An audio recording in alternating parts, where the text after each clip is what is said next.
Eu tenho problema de escassez financeira. Por quê? Porque quando você estava na barriga da sua mãe, teve esse problema. Tá bom, o que eu faço para resolver? Você pode voltar lá no espaço-tempo onde você estava com a sua criança e falar para a criança que vai dar tudo certo, etc, etc. Pedir para o seu próprio eu superior te ensinar a sensação de que você já sabe ser próspero financeiramente, que você já sabe estar aberto, que você já sabe ser digno e merecedor do dinheiro, por exemplo.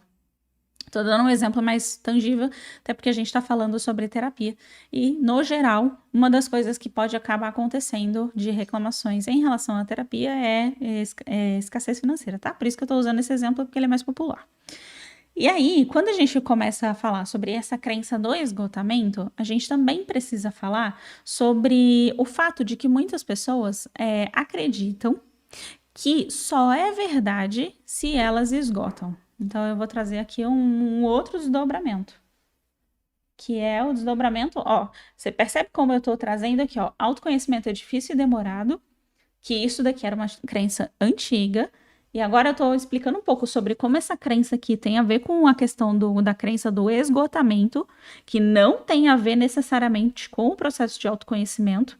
Ou seja, eu tenho uma crença do esgotamento, um dos aspectos que vai ser influenciado negativamente é o meu autoconhecimento. Mas tem vários outros aspectos. Eu quero esgotar no meu relacionamento, no meu trabalho, quero esgotar também com as minhas amizades, qualquer coisa. Essa mesma crença de esgotamento, ela vai causando problema em várias esferas da vida, tá? Não só no autoconhecimento.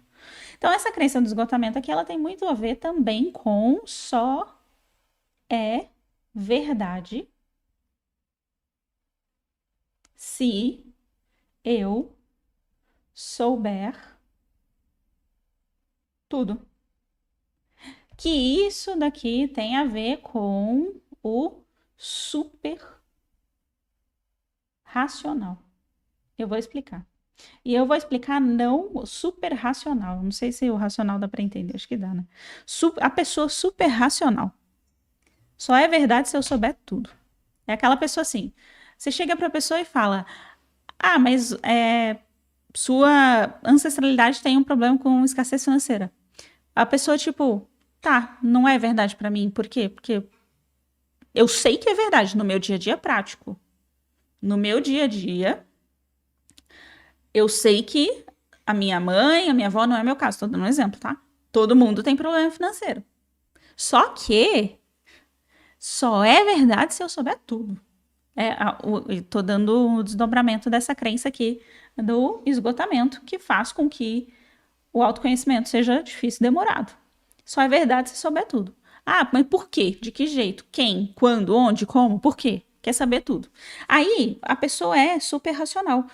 Eu vou trazer aqui a perspectiva de Jung do super racional. Jung defende o seguinte: pessoas que são super racionais, na perspectiva de Jung, nem a Aline que está falando, estou parafraseando o Carl Jung, o pai da psicologia analítica. Ele defende que pessoas que são super racionais são pessoas que são muito difíceis de lidar. Começa por aí. Por quê? O super racional, ele se esconde na racionalidade. Ele se aprisiona na racionalidade. E pelo fato de se aprisionar na própria racionalidade, ele ignora a existência do irracional, ou seja, do inconsciente. E a pessoa que ela ignora a existência do inconsciente, do próprio inconsciente, ela entra num estado de arrogância de eu tenho que saber tudo, porque se eu não souber, não é verdade. E nesse caso, faz com que a pessoa saia da realidade, ela viva uma ilusão, ou seja, na ansiedade tão grande de viver a vida real, a realidade, sendo racional demais, ela acaba entrando justamente na ponta contrária, de sair da realidade. E aí essa pessoa, ela não vive a vida real. Por quê? Porque a única coisa que existe para ela é aquilo que ela sabe, é aquilo que é racional, é aquilo que tem embasamento na cabeça dela. Então ela não considera, não tem flexibilidade ou plasticidade cerebral, não considera que existem coisas que ela não acessou ainda. O inconsciente, coisas que ela ainda não conseguiu perceber. E aí, coisas que ela ainda não conseguiu perceber, ela não considera. Por quê? Porque está muito aprisionada na própria racionalidade. Tudo tem que ter sentido lógico. E para essa pessoa onde tudo tem que ter sentido lógico, ela sai da razão, ela sai da racionalidade. Por quê? Porque ela saiu da realidade. Entende como é uma coisa que eu quero demais acessar a realidade, ser excessivamente racional e ser excessivamente lógico, e só o que eu vejo é o que realmente existe, e só o que eu toco e eu conheço é o que realmente existe, mas aí ela acaba não percebendo o próprio inconsciente, não acessa o inconsciente, não acessa a verdade de fato. Então, ela vive uma ilusão. Percebe como tem uma dicotomia no superracional? A pessoa que é superracional, ela é difícil de lidar por causa disso, porque você tem que ficar convencendo ela o tempo todo de tudo. E para convencer essa pessoa o tempo todo de tudo, precisa explicar e esgotar todas as possibilidades, e esgotar todas as explicações, e esgotar todas as coisas. Essa pessoa que vai ficar aqui, de acordo com... Eu tô falando muito nesse sentido de encaixe de uma crença na outra, o efeito, né? A crença é uma causa e o efeito são as questões que acaba vivendo no dia a dia. Então, a pessoa que é super racional, ela é aquela pessoa que só é verdade se eu souber, ou seja, sua ancestralidade, tá bom, quem, quando, onde, como, por quê, de que jeito, porque eu e não as outras pessoas, e a crença do esgotamento, que é justamente essa questão de só é verdade se eu sei, é o que leva ao autoconhecimento difícil e demorado. Por quê? Porque eu não vou soltar muito fácil, tem que me convencer muito. Então, eu tô trazendo aqui para vocês, ainda não cheguei na parte na primeira sessão, mas vamos chegar lá juntos, tá? Só antes de eu continuar evoluindo. Olá, Marcolina, seja muito bem-vinda, boa noite para você. E olá, equipe Ascensão Crística, seja muitíssimo bem-vindo, parabéns para vocês estarem assistindo minha live hoje. Então, vamos lá, evoluindo aqui. Peraí, filho. Ai, dá um oi para as pessoas, filho. Pegar ele, senão ele derruba tudo aqui. Então vamos lá. A gente falou um pouquinho então sobre o autoconhecimento e a gente falou um pouquinho sobre o autoconhecimento, pode ser breve e fácil, e que existe hoje um termo chamado terapia breve, tá?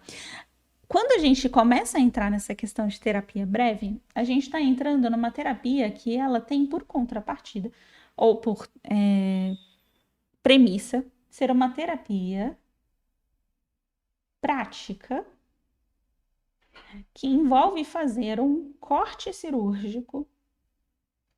Eu vou colocar entre aspas, tá? Corte cirúrgico na vida da pessoa. O que esse corte cirúrgico significa? Significa que se a pessoa ela não tem uma questão prática, ou seja, algo que realmente gere desconforto, não tem por que gastar energia com aquilo nesse exato momento. O que isso significa? Às vezes a pessoa, ela chega lá e ela tem muitas questões. Tem, sei lá, 10 anos que não tá num relacionamento. Só que para aquela pessoa, no sistema de crenças daquela pessoa, tá tudo bem não ter um relacionamento.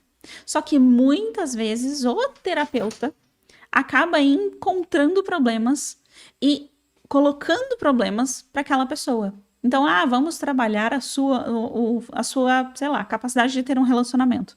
Sendo que para aquela pessoa é tipo assim, isso não é um problema para mim. Pode ser verdade ou não, mas não é necessariamente uma coisa que deveria afetar a gente enquanto terapeutas. O que eu quero dizer com isso? De forma bem didática. O cliente, a pessoa, só vai conseguir acessar aquilo que ela realmente estiver pronta para acessar. Não adianta eu falar para ela que ela tem um problema